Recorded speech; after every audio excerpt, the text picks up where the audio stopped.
예레미야는 우리가 눈물의 선지자라고 얘기하는 것처럼 어려운 사명을 맡았던 사람입니다. 시대가 어렵기도 했지만 여러분, 시대는 뭐 그렇게 편한 시대라는 게 역사 속에 얼마나 있었겠어요? 그런데 어려운 시대 가운데에서도 또 특별히 예레미야는 어려운 사명을 맡았습니다. 사람들의 생각과는 반대되는 이야기를 했어야 되는 거예요. 당시에 남유다 그 이스라엘 백성들이, 북이스라엘은 이미 멸망했고 남유다의 여러 가지 어려운 상황 속에서 다시 예전의 영광을 재건하겠다는 꿈을 가지고 여러 가지 노력을 기울이던 때입니다. 그래서 북쪽에서 세력을 확장해가는 그 바벨론을 견제하면서 남쪽으로는 애굽과의 외교에 신경을 쓰고 내부적으로도 여러 가지 개혁들을 하려고 인간적인 노력을 도모하던 때인데, 예레미야가 맡았던 사명은 뭐였냐면 하나님의 말씀을 전하는 것은 전하는데 너희가 실패하고 멸망할 것이다. 하나님의 매를 맞을 것이다. 그것이 그의 사명이었습니다. 그러니 어딜 가도 환영받지 못하는 거예요. 부정적인 얘기를 한다, 재수없는 이야기를 한다, 그러지 않았겠어요? 근데 그는 하나님께 받은 사명이 그거기 때문에, 하나님이 주신 말씀이 그거기 때문에 어쩔 수 없이 본인도 원치 않지만 민족의 멸망을 예언하고 다녔던 것입니다. 그리고 실제로 그의 마음속에도 자신이 틀리기를 바랬는지도 모르겠어요. 그러나 하나님의 말씀은 그대로 이루어져서 그가 살아서 예루살렘이 함락되는 것을 보게 됩니다. 본인이 옳았지만, 본인이 맞았지만 그 기분이 좋았겠어요? 봐라, 내 말이 맞지? 여러분, 그런 말을 했으면 그가 눈물의 선지자가 아니죠. 그는 누구보다 가슴 아파하며, 그래서 우리가 잘 알고 있는 것처럼 예레미야서 다음에 나오는 예레미야 애가는 장송곡과도 같은 곡이잖아요. 그가 그 슬픔을 노래한, 아픔을 노래한 그 성경도 우리가 읽고 잘 알고 있습니다. 자, 그런데 오늘 읽은 본문은 그나마 예레미야서 안에서 희망이 담겨있는, 소망이 담겨있는 구절입니다. 이 상황은 어떤 상황인가 하면 이미 함락당해서 바벨론의 포로로 이스라엘 백성들이 끌려간 겁니다. 그래서 그곳에 끌려가서 신음하고 괴로워하고 또 여러 가지로 어려움을 당하는 그들에게 예레미야가 보낸 편지 가운데 담겨있는 내용이 바로 이 내용입니다. 그러니 바벨론이라는 단어가 나오죠. 10절에 보시면 이렇게 돼 있어요. 여호와께서 이와 같이 말씀하시니라. 예레미야의 얘기가 아닙니다. 하나님의 말씀인 것을 선포하면서 바벨론에서 70년이 차면 내가 너희를 돌보고 나의 선한 말을 너희에게 성취하여 너희를 이곳으로 돌아오게 하리라. 이곳은 예루살렘입니다.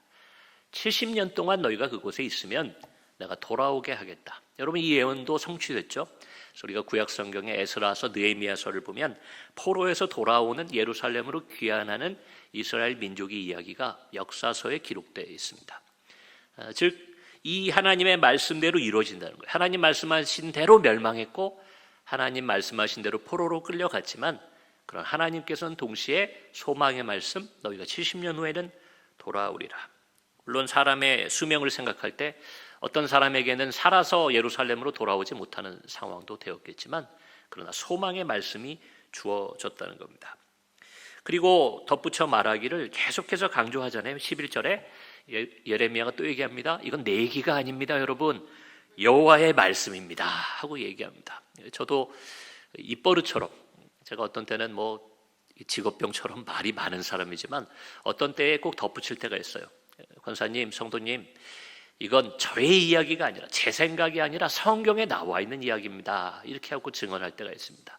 제가 좀 말도 우유부단하고 좀 빠져나갈 길을 늘 만드는 게 제 좀 말 버릇인데, 그러나 성경 말씀을 증언할 때는 이건 저희 이야기가 아니니까 제가 좀 단호하게 말씀드릴 때가 있어요. 예레미야도 그런 거죠. 여호와의 말씀이니라. 11절, 너희를 향한 나의 생각을, 여러분, 여호와의 말씀이라고 했으니까 여기서 나의 생각은 누구의 생각이에요? 하나님의 생각입니다. 하나님의 생각. 나의 생각을 내가 아나니, 여러분, 당연한 말씀을 하고 있는 거예요. 내 생각은 내가 알죠. 내 생각은 내가 알죠. 그러나 여러분, 인간은요, 때로는 세상을 살다 보면 저도 제 생각을 모를 때가 있어요. 제가 이 길을 가고 싶은 건지 저 길을 가고 싶은 건지. 사람은 그렇습니다. 환경의 영향을 받아요. 결혼하고 가정을 이루고 나서 보니까 또 가족들을 배려하느라 제 생각이 뭔지를 모를 때가 있어요. 목회를 하면 아무리 작은 교회 목회여도 그렇습니다. 우리 성도님들의 생각과 하나님의 생각과 나의 생각이 막 뒤엉켜 충돌할 때도 있는 것 같아요. 그러나 우리의 하나님은 그러지 않으세요. 하나님의 생각은 분명하고 하나님은 생각대로 이루시고 생각대로 분명히 일하시는 분이라는 것을 우리는 잘 알고 있습니다. 그래서 신실하신 하나님이죠. 그런데 하나님의 생각은 뭐였나 하면요, 이스라엘을 향한, 너희를 향한 나의 생각을 내가 아나니 그것은 평안이다 얘기하십니다. 재앙이 아니니라 너희에게 미래와 희망을 주는 것이니라. 이 말씀이 언제 주어진 겁니까? 멸망하고 포로로 잡혀가 있을 때에 역설적으로 이 말씀을 주신 거예요. 지금 재앙이 닥쳤습니다. 나라를 잃는 재앙보다 그 당시에 큰 게 뭐가 있겠어요? 그런데 그것은 재앙이 아니라 너희에게 미래와 희망을 주는 것이 나의 생각이다, 나의 계획이다, 나 여호와의 뜻이다 강조해서 이야기해주고 있습니다. 자, 따라서 기독교인의 비전이라는 것, 여러분 하나님의 생각을, 저 요즘 좀 젊은 목사님들이 그런 얘기 많이 하시는 걸 들었어요. 여러분 우리가 비전을 품어야 됩니다 이렇게 얘기하잖아요. 교회에서 세상에서도 이런 얘기를 하지만 저는 비전이란 단어를 청년 시절에 교회에서 처음 들었습니다. 이 비전이라는 말을 사용할 때 요즘 세상에서는 어떻게 혼돈에 사용하냐면 나의 계획이나 나의 꿈을 비전이라고 말하는 경우가 있습니다. 그래서 신입사원이 들어왔을 때 회사에서 얘기하는 거죠. 자네는 비전이 뭔가? 그러면 저는 우리 회사를 세계적인 기업으로 만드는 겁니다. 저는 승진하고 해서 우리 회사에 공헌하는 겁니다. 이런 걸 비전이라고 얘기합니다. 근데 성경이 말하는 비전, 그리고 신앙인들이 말하는 비전은 뭔가 하면 오늘 나온 이 표현이에요. 하나님의 생각이 우리의 비전이 된다는 겁니다. 내 생각과 나의 꿈이 중요하죠. 여러분 그것도 있어야 됩니다. 그것이 없이 살아가는 것도 안 되겠지만, 그러나 신앙 안에서 우리가 나의 비전을, 나의 꿈을 이야기할 때는 하나님의 생각을 바라봐야 된다는 것을 오늘 본문은 가르쳐주고 있습니다. 여러분 한번 생각해 보세요. 당시에 포로로 끌려가고 이 멸망을, 예루살렘이 함락되고 폐허가 된 그곳에서 예레미야는 물론이려니와 모든 이스라엘 백성들이 무엇을 꿈꿀 수 있었겠습니까? 무엇을 꿈꿀 수 있었겠어요? 실제로 포로기 70년 동안에 그들이 꿈꿀 수 있는 것은 많지 않았을 겁니다. 우리나라의 예를 들면, 여러분 저는 그런 이야기를 들은 적이 있어요. 여러분도 들으셨는지 모르겠습니다. 일제시대에 친일 활동을 했던 분들, 친일파다 우리가 이렇게 좀 심하게 부를 때도 있지만, 어찌됐건 일본의 말을 잘 듣고 일본 사람들이 하라는 대로 일을 해서 나름대로 출세도 하고 교육도 받고 그 시대를 잘 살았던 사람들을 우리가 해방 이후에는 이제 비난합니다. 당신들은 친일파고 매국노고 우리 나라와 민족을 배반했다. 근데 여러분 그분들이 자신의 과거를 후회하면서, 그렇지 않은 사람들도 있겠죠. 그러나 적어도 양심을 가지고 자신의 과거를 후회하고 사죄하는 분들의 이야기 가운데 제가 그런 표현을 들었어요. 해방이 될 줄 몰랐습니다. 그걸 알았더라면 본인들이 그렇게 살지 않았을 거라는 거예요. 영영 이제 우리나라는 없어졌고 우리는 일본인이 되어서 살아가야 된다라고 생각했기 때문에 나는 그저 가정을 돌보고 열심히 살았을 뿐입니다. 제가 무지했습니다. 미련했습니다. 하고 사죄하는 분의 일종의 인터뷰인가 그걸 제가 본 기억이 있습니다. 사람들은 돌을 던질지 모르지만 저는 제 자신을 돌아보며 나라면 어땠을까 그 생각을 해보게 됐어요. 여러분 그 당시에 일제시대에 우리 백성, 우리 민족의 꿈이라는 것이 무엇이었을까? 나라는 이미 잃어버렸어요. 우리 민족은 힘이 없어요. 아무리 생각해보고 논리적으로 따져보고 계산해봐도 독립이라는 건 올 수가 없습니다. 3.1운동이나 이런 걸 우리가 지금에 와서는 정말 이 민족을 위한 놀라운 위대한 일이라고 생각하지만 당시의 상황에서 바라보면 정말 계란으로 바위를 치는 것과 같은 무의미한 일처럼 보였을지도 모릅니다. 여러분 이스라엘 민족의 이야기로 돌아올게요. 바벨론의 포로로 잡혀간 사람들, 나라는 이미 멸망해서 우린 그래도 나라 안에서 이렇게 통치를 받았지만 그들은 아예 끌려갔습니다. 70년을 지내는 동안 그 사람들은 무슨 꿈을 꿀 수 있었겠습니까? 그들의 비전이라는 게 뭐였겠습니까?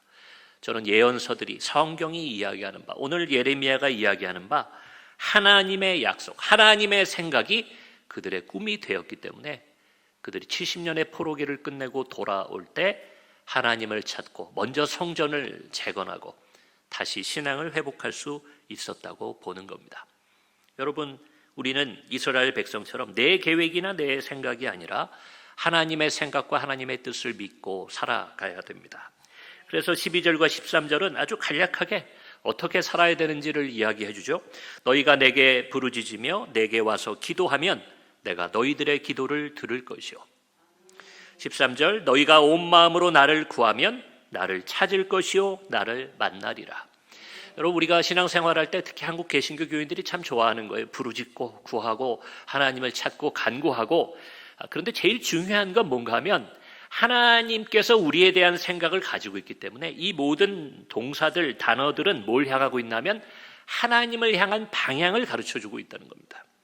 여러분, 부르짖는데 그저 내가 힘들다고 부르짖는 것 얘기하는 게 아니에요. 하나님을 향해 부르짖어야 됩니다.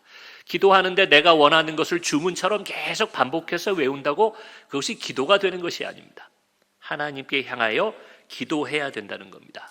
왜냐하면 그래야 하나님께서 내가 너희 기도를 들으리라 말씀하셨기 때문입니다. 너희가 온 마음으로 나를 구하면, 하나님을 찾고 구하면 그제서야 만나게 되는 것이 우리의 하나님인 것을 기억하시기 바랍니다.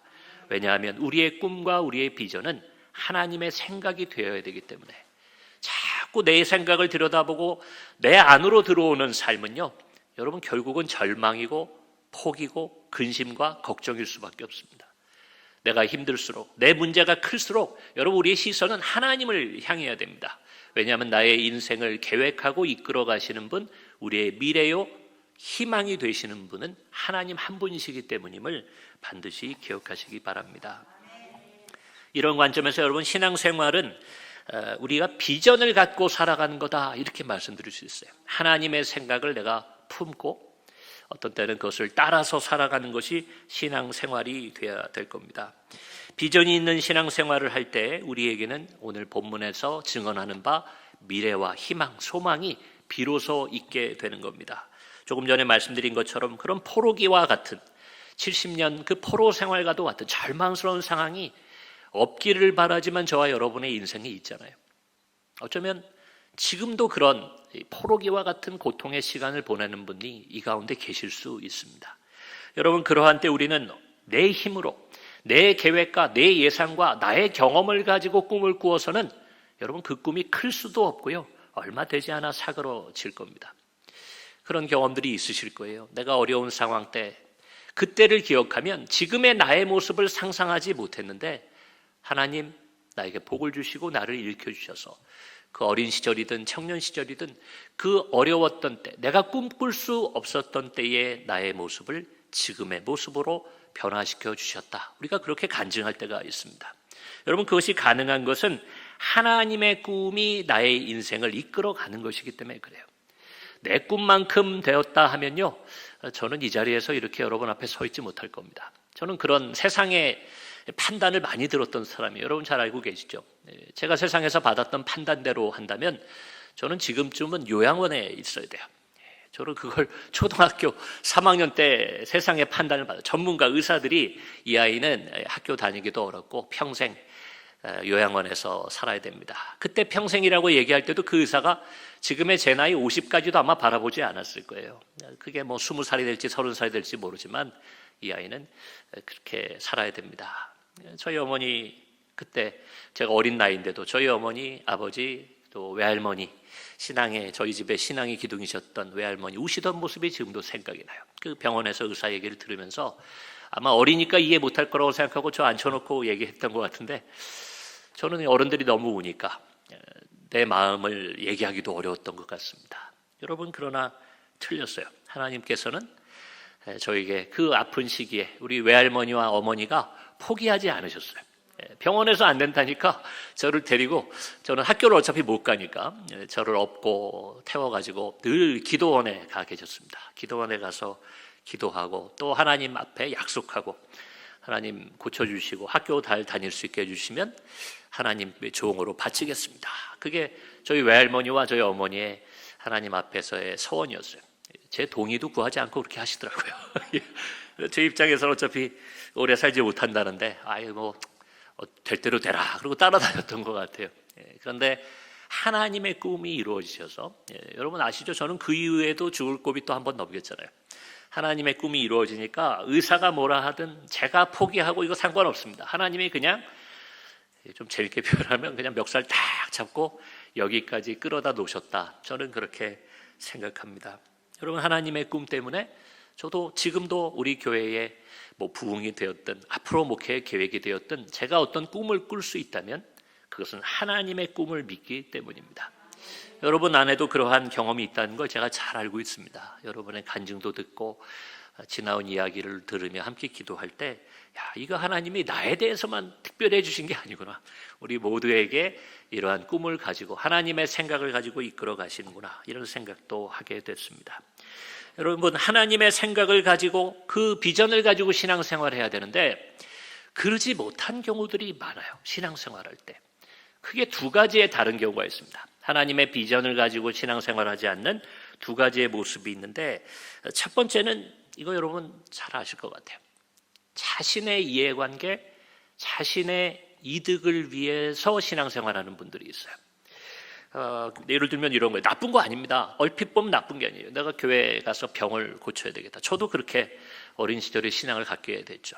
그리고 내가 지금 사업상 어렵고 내가 인생의 실패를 경험했는데 주님 만나면 그런 문제가 해결된다 그러니까, 이 복음서에 보면 예수님을 찾아 예수님의 계신 곳에 구름대와 같이 몰렸던 사람들이 대부분 그런 목적을 가지고 왔었죠. 시작은 그럴 수 있습니다. 여러분, 그것이 동기부여가 돼서 신앙생활을 시작할 수는 있어요. 그러나 계속해서 신앙의 길을 끝까지 걸어가기 위해서 필요한 건 하나님의 생각을 믿는 믿음, 비전이 우리 안에 있어야 된다는 겁니다. 여러분, 그렇지 않으면 고난이 오거나 시험이 왔을 때 신앙을 버리게 돼요. 세상에서 더 큰 유익을 줄 것 같은 유혹이 다가오면 여러분 그때도 신앙을 떠나게 되는 일들이 있다는 겁니다. 내 이익이 신앙생활의 기준이 되면 그런 흔들림들이 있게 돼요. 두 번째는 두려움 때문에 신앙생활을 계속하는 분들이 있어요. 내가 하나님을 떠나면 벌을 받지, 내가 예배에 빠지면 집안일이 안 되지, 뭐 이런 마음을 가지고, 이런 보통은 목사님들이 기복주의 신앙이라고 얘기하는데, 기복주의 신앙 가운데도 여러분 이게 두 가지로 나뉘어요. 좀 긍정적인 기복주의 신앙이 있습니다. 그래서 나는 잘 될 거야, 내가 성공할 거야 하면서 하나님 앞에 나오는 사람과 조금 부정적인 기복주의가 있어요. 이걸 안 하면 큰일이 나겠지, 벌을 받겠지, 그런 생각으로 신앙생활을 하게 되면 여기 본문이 말하는 바 평안과 희망이 아니라 불안과 걱정 속에서 신앙생활하는 경우가 있습니다. 내가 좀 잘못되지 않을까, 하나님의 뜻을 거슬러서 이런 일이 생겼나 하는 그런 불안 속에 살아가게 되죠. 이렇게 두려움이나 내 욕심을 위해서 신앙생활을 하는 것은 결국은 올바른 신앙생활도 아니지만 신앙생활을 길게 이어가지 못하게 됩니다. 신앙의 길을, 우리의 사명의 길을 완주하기 위해서는 비전이 있어야 돼요. 성경에 보면 위대한 인물들은 다 이러한 하나님의 생각, 비전을 따라 살아간 사람들입니다. 우리가 좀 설교를 제가 늘 짧게 하기를 원하기 때문에 많은 예는 못 들고 딱 한 사람 예만, 여러분 잘 아시는 분의 예를 들면 요셉이 바로 그랬죠. 여러분 요셉 잘 아시죠? 요셉은 특별히 그 비전이란 말과 더 관련이 되는 게 그가 꿈을 꾸었던 사람이잖아요. 오죽하면 그의 형제들이 봐라 저기 꿈꾸는 자가 온다 하고 별명이 꿈꾸는 자가 될 정도였습니다. 요셉의 이야기도 여러 가지가 있지만 여러분 창세기 39장에 보면 우리가 잘 아는 요셉의 이야기 가운데 친위대장, 애굽의 친위대장이었던 보디발의 아내에게 유혹을 받는 장면이 그 창세기 39장에 나옵니다. 그 장면이 인상 깊기도 하고 그 장면을 통해 그 요셉의 하나님을 경외하는 모습이 잘 드러나는 그런 장면이죠. 제가 한 구절 읽어드리겠습니다. 창세기 39장 9절에 보시면 이렇게 돼 있어요. 이 집에는 나보다 큰 이가 없으며 주인이 아무것도 내게 금하지 아니하였어도 금한 것은 당신뿐이니 당신은 그의 아내임이라. 그런즉 내가 어찌 이 큰 악을 행하여 하나님께 죄를 지으리까. 여러분 보세요. 이 내용들을 조금 우리가 곱씹어서 보면 이 요셉의 처지는 뭐였냐면 이 보디발에게 자신의 생명과 거취가 달려 있는 거예요. 그가 세상에서 잘 되고 안 되고는 그 당시에 그의 관점에서 보면 보디발의 손에 딱 달려 있는 겁니다. 그러니 뭐라고 그래요? 보디발이 나에게 권한을 줘서 이 집에서 나를 금할 자가 없다. 내가 내 맘대로 다 할 수 있다. 자, 그런데 한 사람 그렇게 할 수 없는 사람이 있으니 바로 당신입니다 하면서 보디발의 아내에게 얘기하는 거죠. 자, 여기서 만약에 아까 제가 예를 들어드린 우리가 신앙생활, 잘못된 신앙생활의 관점에서 요셉이 생각했다면 아마도 그 유혹을 거절하기 어려웠을 거예요. 첫 번째로 여러분 생각해 보세요. 나의 이득을 생각한다면, 이 요셉의 이득을 생각한다면 보디발조차도 어떻게 하지 못하는 보디발의 아내, 이 사람과 관계를 잘 맺는 게 그의 앞으로 세상에서의 출세길이 달려있다고도 볼 수 있습니다. 그러니까 보디발 아내의 말을 잘 들어야 돼요. 해달라는 대로 해줘야 됩니다. 그 말을 따라줘야지 됩니다. 그래야 그 관계를 통해 그가 적어도 그 당시의 요셉의 관점에서는 그 세상에서 부귀영화도 누리고 안전을 보장받을 수 있는 거죠. 이득을 생각했어도 아마 그렇게 했을 겁니다. 또 한 가지는 여러분 두려움으로 신앙생활하는 경우 있다고 그랬잖아요. 두려움을 생각해 보세요. 그가 형들에게 팔려서 노예로 잡혀올 때만 해도 이제는 죽는구나 생각했을 겁니다. 그래도 야, 하나님 함께 하셔서 내가 이렇게 편안하게 보디발이라는 좋은 주인을 만나서 이렇게 사는구나. 근데 내가 여기서 이 여인의 청을 거절하면 이제 나는 다시 어떻게 될까? 사형당하는 거 아닌가? 당시 노예는 뭐 죽임 당하면 죽임 당하는 거니까요. 얼마나 많은 두려움이 그 청년에게 있었겠습니까? 그는 두려움으로 하나님의 뜻을 바라보지 않았다는 거죠. 그에게 주셨던 하나님께서 주셨던 꿈, 형들은 개꿈이라고 놀렸지만 그는 그 꿈을 믿었어요. 이건 하나님이 주신 거다. 그러니 오늘 본문에 좀 전에 읽은 창세기 39장에 뭐라고요? 내가 어떻게 하나님께 죄를 짓겠습니까? 여러분 어떻게 생각하면 내가 어떻게 주인인 보디발에게 죄를 짓겠습니까? 이렇게 말하는 게 맞는 것 같아요. 그리고 어떻게 내가 주인의 청을 거절하겠습니까? 이렇게 말하는 게 맞는데 여러분 뭐라고 얘기합니까? 하나님께 죄를 짓겠습니까? 그의 꿈은 하나님께 있었다는 거죠. 그가 꾸었던 꿈과 나는 잘 될 거야, 나중에 높아질 거야, 어떻게 보면 인간의 욕심 같지만 그는 그것이 하나님의 뜻인 것을 믿고 알고 있었다는 겁니다. 그러니 그 유혹을, 죽음의 위기 앞에서도 그 유혹을 이겨내고 그 두려움을 이겨내고 하나님의 뜻을 이뤄낸 겁니다. 여러분 우리도 요셉 같아야 됩니다. 가정을 돌볼 때도, 교회 일을 맡아 할 때도 우리는 우리의 유익이 앞에 가서도 안 되고, 세상에서는 그걸 죄라고 얘기하지 않습니다. 모든 사람은 자신의 이익을 따라 행동하는 것이 맞겠죠. 그러나 적어도 하나님 일을 한다고 할 때는 나의 유익도 뒤로 놔야 된다는 겁니다. 그리고 두려움을 이겨내야 돼요. 두려움과 내 욕심을 내려놓을 때 온전히 하나님을 바라볼 수 있게 됩니다. 여러분 제가 그 예만 들어드리고 말씀 이제 마칠 텐데, 두려움에 끌려다니면서 신앙생활하는 분들의 가장 아픈 부분들이 뭔가 하면 잘못하면 목회자나 교회 조직에 이용을 당하기가 쉬워요. 이거 안 하면 벌받지 않을까? 이거 안 하면 내가 하나님 앞에서 버림받지 않을까? 그래서 요즘은 그런 모습이 많이 없지만 과거에 좀 잘못된 목회자들 가운데는 이런 그 공포 심리를 잘 이용하는 분들이 있어요. 그래서 성도들을 겁박하기도 하고 겁을 주면서 본인이 원하는 대로 그 목회, 하나님의 뜻이라고 얘기하면서 자신의 뜻을 이끌어가는 경우들이 있었죠. 요즘은 그런 목사님들 뭐 거의 안 계시지만 그럼에도 불구하고 우리가 스스로 그런 두려움 때문에 신앙생활을 잘못해 나갈 때도 있습니다. 또 우리가 이럴 때 있잖아요. 저희 교회는 그런 일이 없지만 좀 큰 교회 같은 경우는 사람들이 떠나가는 경우가 있어요. 교회를 떠나가는 경우가 있습니다. 자, 그럴 때 가만히 들여다보면 교회를 떠나는 분들의 그 마음을 들여다볼 때 보면 보통은 자신의 이해관계가 걸려 있어요.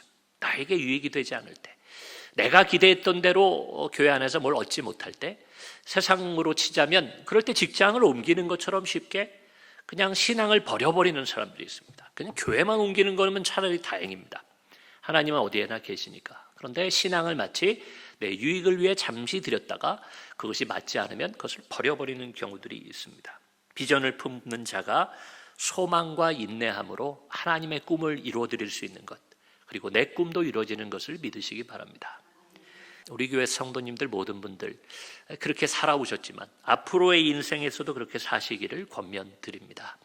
여러분 내 욕심도 하나님이 채워주실 겁니다. 내 두려움도 하나님이 가져가 주실 겁니다. 그러나 그러기 위해서는 뭘 본다고요? 하나님의 생각, 하나님의 뜻, 나에 대해 우리에게 평안을 주시기 원하시며 우리의 미래를 책임져 주시는 그 하나님을 바라보며 신앙생활에 나갈 때 때로는 우리의 욕심도 내려놓을 수 있으며 또 때로는 우리의 두려움들을 극복하며 요셉처럼 또 예레미야 그 눈물의 선지자였지만 끝까지 하나님의 사명을 감당하는 복된 삶을 살게 되시리라 믿습니다.